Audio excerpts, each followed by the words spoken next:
आगामी काळात होणाऱ्या लोकसभा 2024च्या निवडणुका जाहीर होऊन सुद्धा अद्याप पावेतो महायुतीचा यवतमाळ वाशिम लोकसभा मतदारसंघाचा उमेदवार घोषित झाला नाही। मागील 25 वर्षापासून खासदार असलेल्या भावना गवळी यांचे नाव सुद्धा अद्यापही घोषित करण्यात आले नाही। तसेच त्यांच्या उमेदवारीबद्दल स्थानिक भाजपने विरोध सुद्धा दर्शविला आहे। त्यामुळे त्यांना उमेदवारी मिळणार की नाही यावर मात्र प्रश्नचिन्ह निर्माण झाला आहे। आणि सध्याचे यवतमाळ जिल्ह्याचे पालकमंत्री संजय राठोड यांनी लोकसभा उमेदवारी नाकारल्याने त्यांच्या नावाची चर्चा आता बंद झाली आहे। तर दुसरीकडे राष्ट्रवादी काँग्रेस अजित पवार गटाचे आमदार इंद्रनील नाईक यांच्या सौभाग्यवती मोहिनी नाईक त्या सुद्धा खासदारकीसाठी इच्छुक असल्याचे समजले आहे। त्यांनी सुद्धा मुख्यमंत्री एकनाथ शिंदे यांची भेट घेतली असून मोहिनी नाईक यांनी शिवसेना धनुष्यबाण या चिन्हावर निवडणूक लढवावी अशी अट टाकण्यात आल्याची माहिती सूत्रांकडून मिळाली आहे।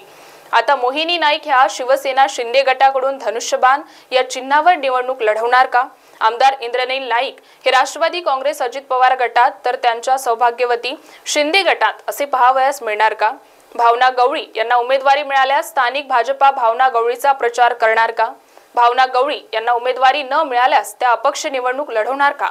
असे प्रश्न उपस्थित झाले आहे।